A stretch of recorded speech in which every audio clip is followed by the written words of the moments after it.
Vamos a regresar a las letras, a los poemas, y tenemos la participación del doctor Abraham Velasco Hernández, quien es el rector del Centro Regional de Formación Docente e Investigación Educativa, y a quien pido den un fuerte aplauso para la siguiente lectura de poemas.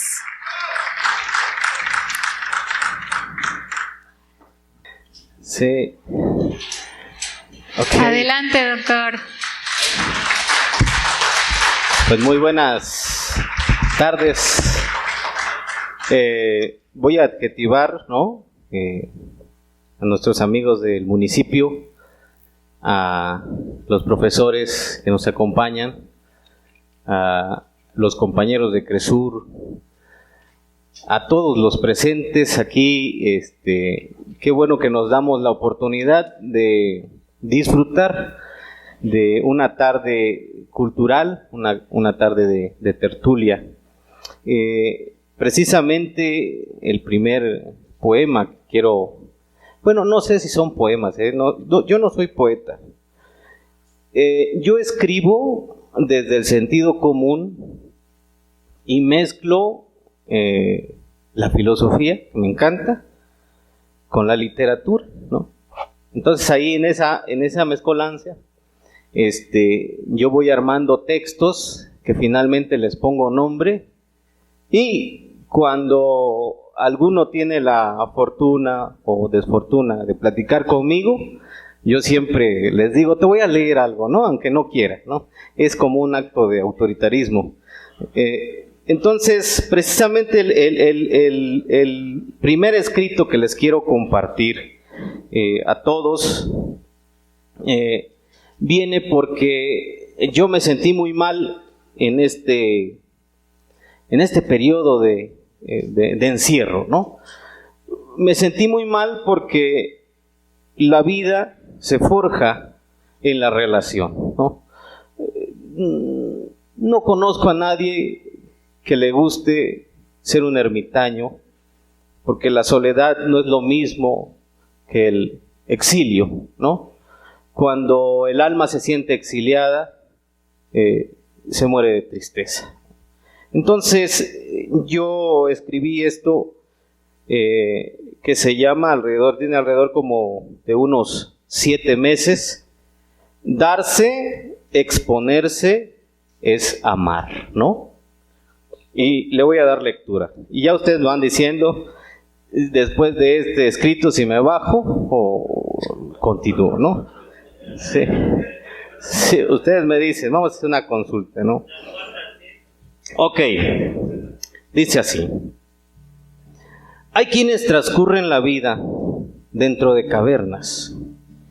A diferencia de Platón, estos no obran ahí engañados, lo hacen con toda conciencia. Se niegan a juntarse, a amar por temor a no ser amados, o lo que es peor, por temor a ser defraudados. Desde adentro piensan y vociferan, afuera es violento, es difícil, duro, sin piedad, es la selva. Y tienen razón.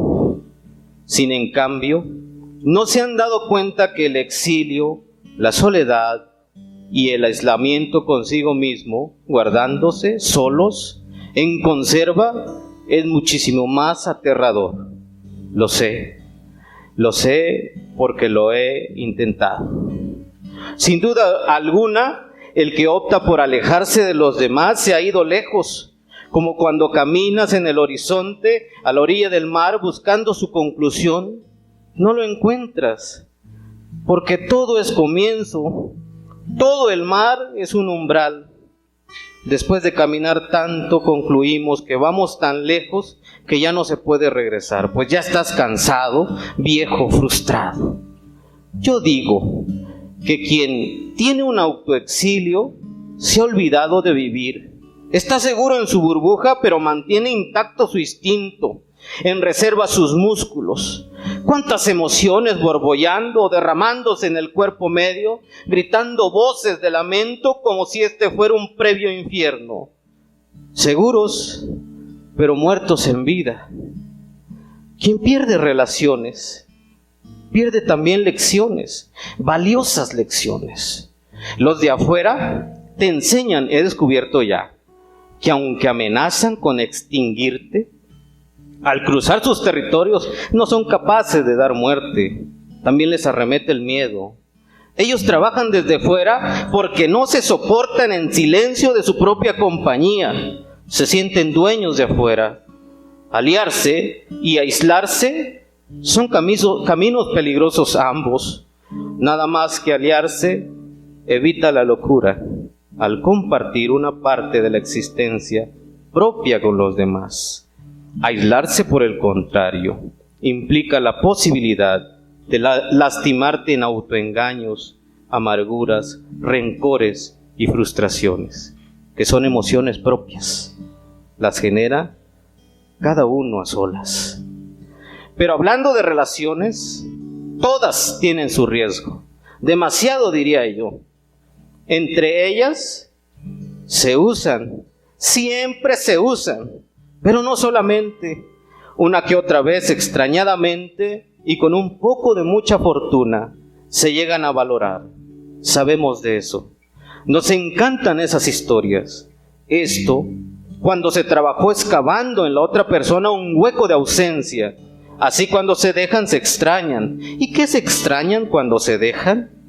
Lo recibido, pero no valorado en su justa coyuntura. Se extraña, duele, lastima. Realmente lo que lastima es lo que una vez se tuvo y no se disfrutó. Por siempre exigirle al amor un poco más.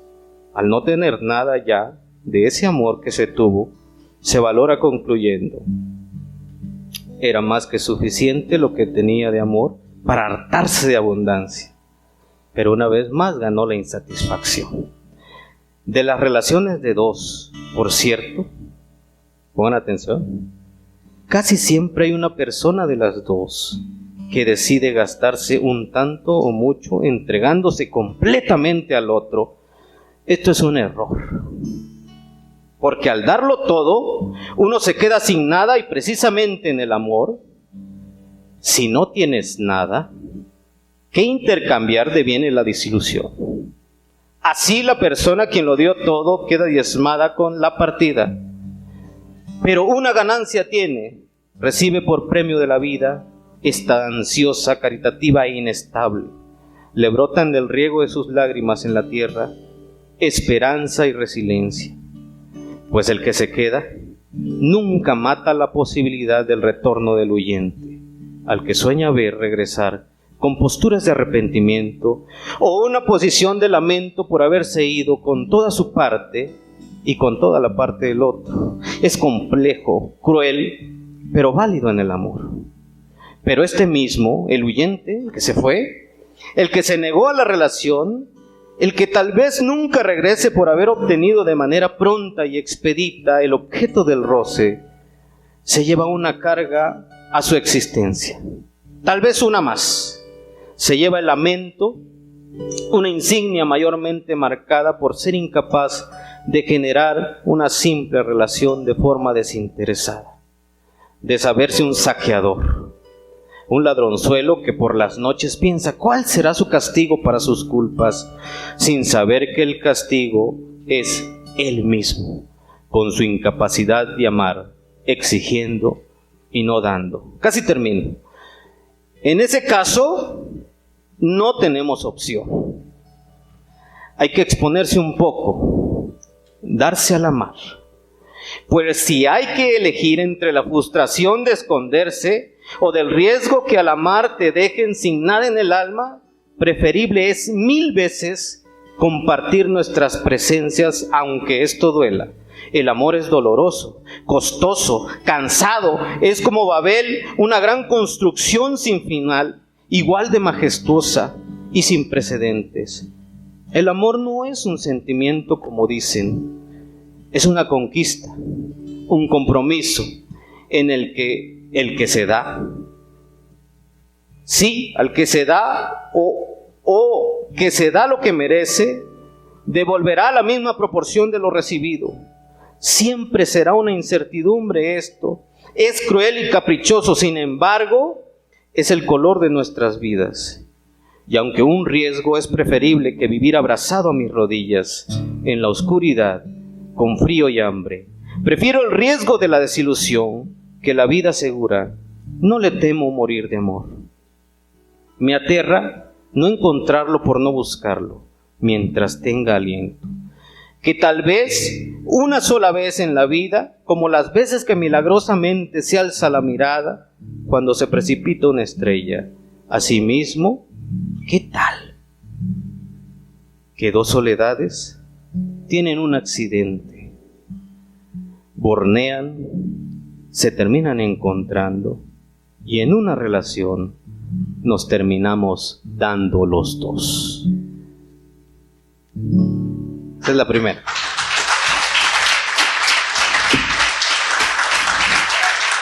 Es para que lo oiga mi mujer, pues, ¿verdad? Para que lo oiga que reflexiono del amor, ¿no?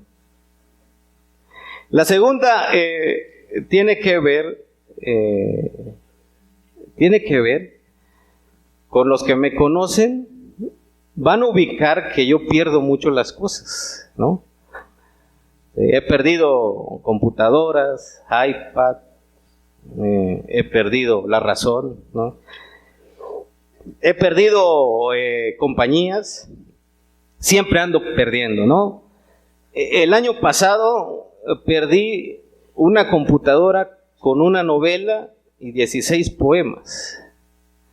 Y de verdad me lamenté. Perdí también la factura de mi carro. Aquí está mi mujer de testigo, mis talones de cheque. Perdí mucho, ¿no? Aparte de dinero, perdí mucho de mi vida escrita, ¿no? Y llegué a una conclusión, que estoy embrujado. Estoy embrujado. Octubre del 2020. Llevo una racha ya bastante larga de desgracias coordinadas y subsecuentes, donde he concluido bajo mis propias confirmaciones a sospechas infundadas, provenida de mis temores, que soy parte de un plan pérfido de algo o de alguien para complicarme la existencia. Sin previo aviso, este plan me arrojó al presente, extraviado, perdiendo y finalmente resignándome a dejar ir. Quizá cuando esta reciente suerte programó su pesquisa, en búsqueda de clientes, no encontró a nadie y agarró al primer que se cruzó en el camino, ¿sí? Empero, las pérdidas recientes me han llevado a estados depresivos donde casi siempre ultimo colapsado entre 1000 pensamientos. En las noches, que es cuando me sacudo el bullicio de los luengos silencios del día, cuando encuentro paz, es cuando hago el recuento de mis recientes pérdidas. Y por ejemplo, el mes pasado perdí la confianza de un ser amado tras una supuesta traición. Y me pregunto seriamente si de lo que se me acusa es que sea un hombre desconfiable o alguien que no permite que lo puedan manipular bajo el artificio de te tengo mucha confianza. No lo sé, pero lo pienso. En esta racha malvada incluso me he dado cuenta que muchas de las amistades estelares que ostento tener, al ver mis pérdidas, han sido solidarios expectantes. Unos se lamentan, otros celebran y otros se esfuerzan por demostrarme que han perdido con mis pérdidas. Incluso hay quien ha entrado en apuros, pues con mi pérdida se han perdido también muchas esperanzas suyas. En fin, no he recibido indiferencia y eso se siente bien. El acompañamiento hasta de bulto es bueno.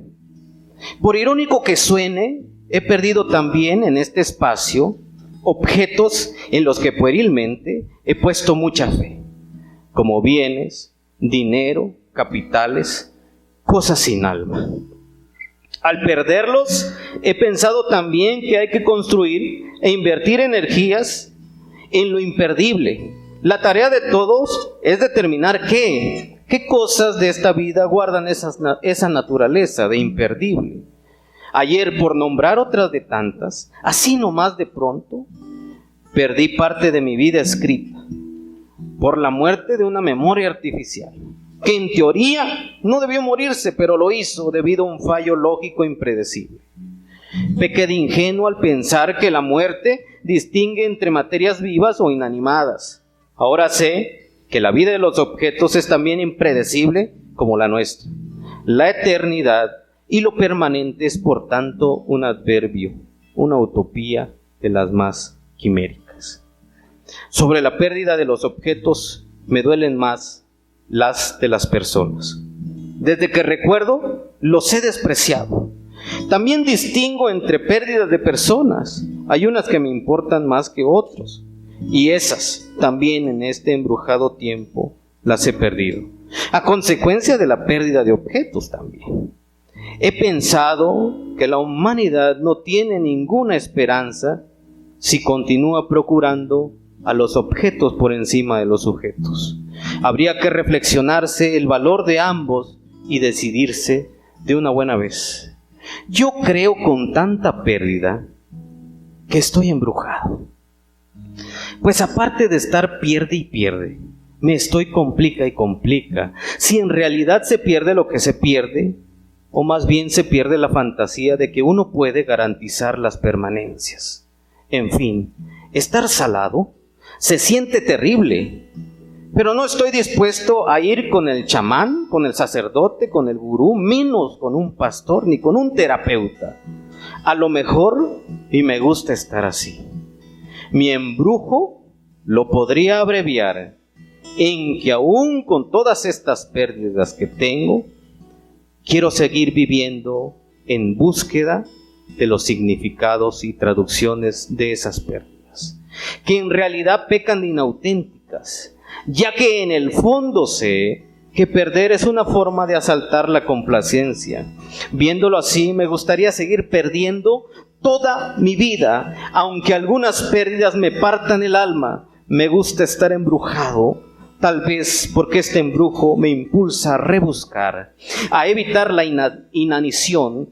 Perder de seguro me mantiene humilde, consciente de que en este mundo, entre más uno conserve, uno tenga, uno posea, está uno más atado al equilibrio, al tedio, al fastidio, a la monotonía de la vida. Paradójico que la pérdida en la vida sea para no perder la oportunidad de vivir en vida. Muchas gracias.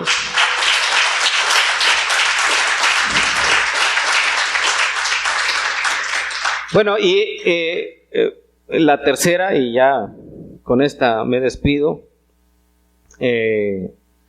se titula el Gévaudan. El Gévaudan es un lobo francés al que se le inculpó de la muerte de 17 campesinos.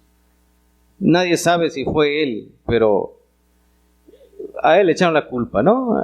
En esta vida no importa quién tiene la culpa, importa en quién cae el dedo, ¿no? Entonces hay que cuidarse de eso.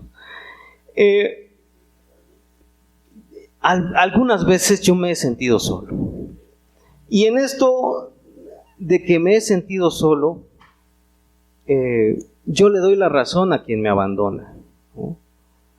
Porque hay naturalezas que no pueden convivir con otras. Entonces, tiene como 3 meses, no tiene mucho, ¿no? Ya en mayo le escribí al hombre lobo, ¿no?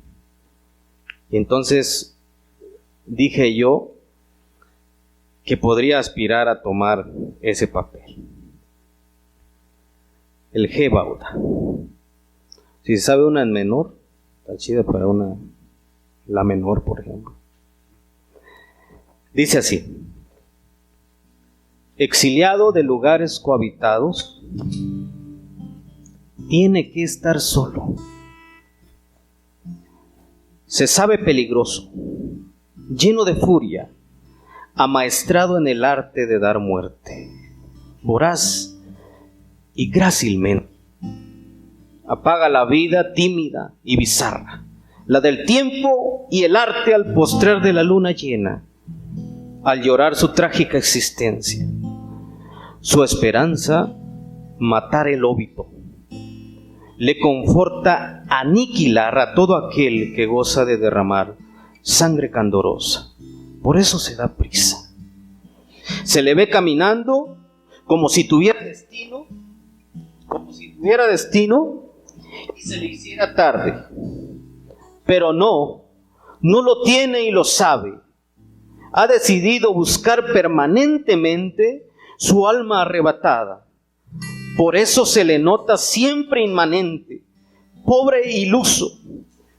Esa prenda ya ha sido rasgada de sí por otras bestias, tanto que fragmentos de ella habitan en el cosmos en pequeñísimas partes, unas vivas y otras oxidándose, muriendo lento, pero ahí. Esa tal vez es la peor desdicha de todas, morir a pedazos y que a nadie le importe.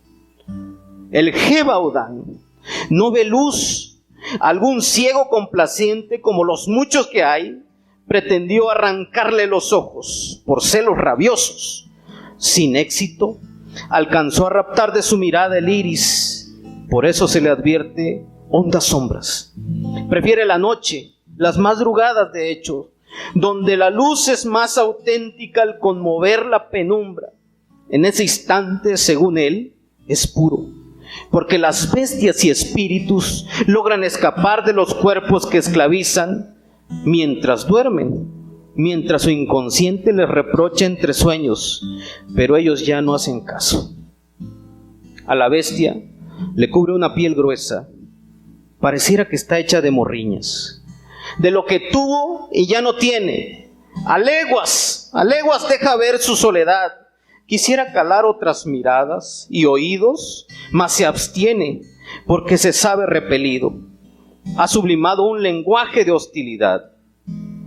Puede advertir la injuria que promueve su presencia, lo abyecto de su olor, de su descaro, de su olfato que desnuda los miedos, lo timorato que resulta el guardarse de la muerte todos los días de las almas, sus tragedias y terribles engaños, nostalgias e imposibilidades. Todo es percibido por él y lo hunde. A él lo hunde saber que lo sublime de la existencia es exótico y solo pasa 2 o 3 veces, y por si fuera poco, se queda un minúsculo tiempo. Es uno con la montaña, el frío, la cueva, la resignación y la luna. De hecho, cuando el astro crece, se le enchina su corazón, aúlla de puro dolor físico e inmanente, le llora a su suerte, le grita al mundo que el desprecio no lo dobla, con tonos de orgullo, dignidad, pero también de reproche. Está bien aislado, huérfano, porque sólo así logra romper los eslabones de la chapucería, falsedad, manipulación, interés y otros fraudes del amor. Él es la bestia y merece morir y lo sabe. Morir de esperanzas, morir de grupo, morir de amor, incluso morir de sí. Pero su fundamento repudia el sentido hacia la decadencia.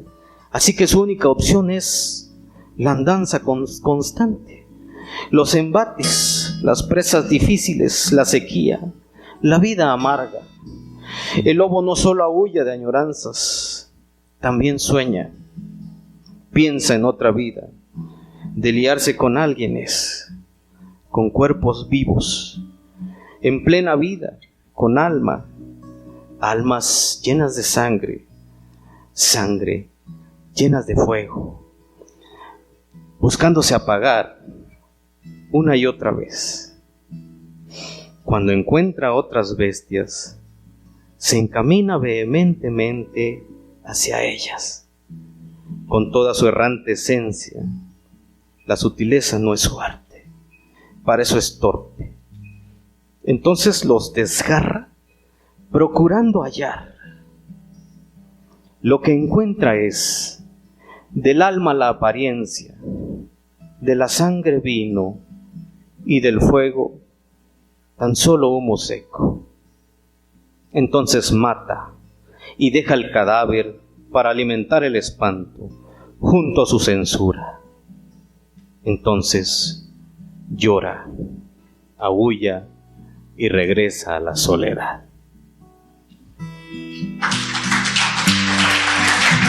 Bueno, próximamente. Muchas gracias, doctor. Un fuerte aplauso una vez más y también un reconocimiento para el doctor. Gracias también, maestro Pedro, por este acompañamiento.